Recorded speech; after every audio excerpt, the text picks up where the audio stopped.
ឆ្នាំនេះមកបេះ blueberry ទៀតហើយ blueberry នេះនៅខាងទីក្រុងលូដៃខាងនេះគេអត់យកថ្លៃ reservation ដូច mulberry ទេគឺ walk in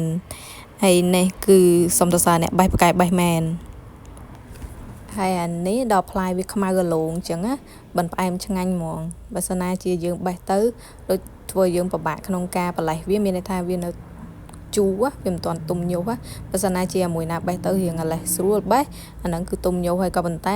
អាលងនេះរឹតតែផ្អែមទៀតក៏ប៉ុន្តែវាអត់មានសាយធំជាងនឹងឲ្យយើងវាមានសាយប៉ុណ្ណឹង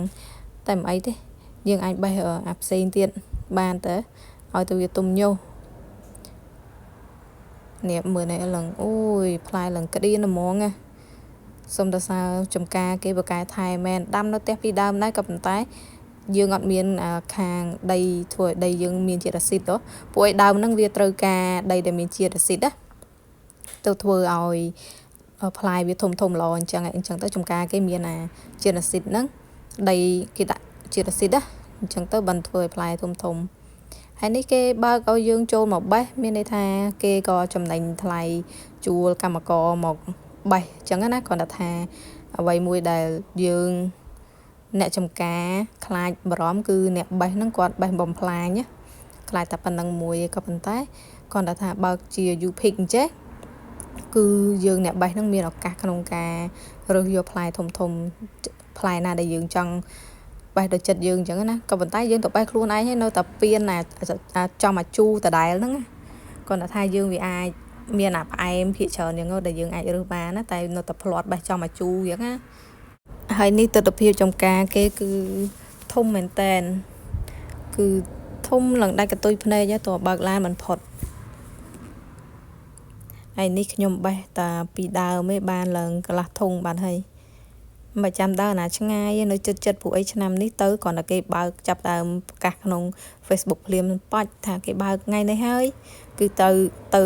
ដំបងឡើងហ្មងអញ្ចឹងទៅបានផ្លែធំអញ្ចឹងណាកាលឆ្នាំទៅរៀងលេតអញ្ចឹងទៅគេបេះអស់នៅសល់អាតូចដើររៀងយូរមកបេះបានអស់ចឹងតែដល់ពេលលើកនេះទៅតែពីដើមគឺឡើងចង់គ្រប់នេះធុងហើយគ្រាន់តែថាយើងទៅរៀង early ព្រលឹមឡើងបន្តិចដោយសារអីកន្លែងនេះអត់មានម្លប់ដោយដើម cherry ដោយដើម mulberry អីទេគឺដើមវាក៏ពោះតែធំក្បាលយើងធំកយើងទេអញ្ចឹងទៅអត់មានម្លប់ឲ្យយើងច្រកទេទៅរៀងលេតហ្នឹងក្តៅខ្លោចនេះខាងគេថាចំការគេដាក់ជីដាក់អីធំត្រូវនេះយកខ្មៅលងចេះមិនផ្អែមខ្លាំងតែខ្មៅលងអញ្ចឹងវាអត់មានធំទេវាមានតែសាយប៉ុណ្្នឹងណា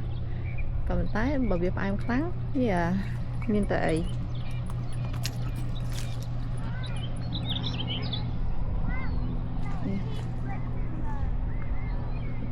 គេណាក្តៅណាអត់មានម្លប់ទេចង់មកបេះដល់មកបេះ early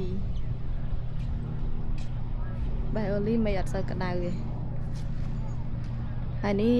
យើងមកពេលដើមរដូវអញ្ចឹងក៏វាមិនសូវក្តៅទេតែខែ6ចូលពាក់កណ្ដាលខែ6អីគឺ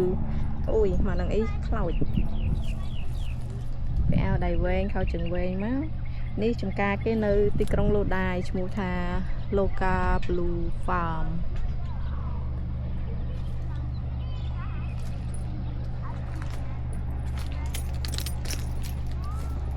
ដូចដើមនេះអីនេះឥ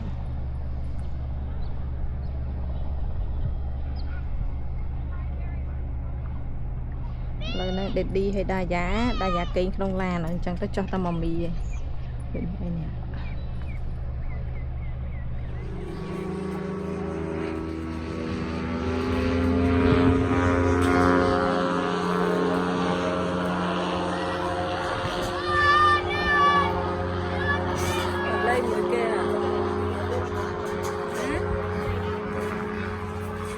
ជីគេនេះហើយនោះគឺជា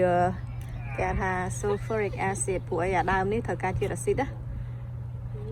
គេដាក់ក្នុងដីឲ្យវាដុះដាំល្អអញ្ចឹងមិនផ្លែគេឡើងប៉ិនណានៃ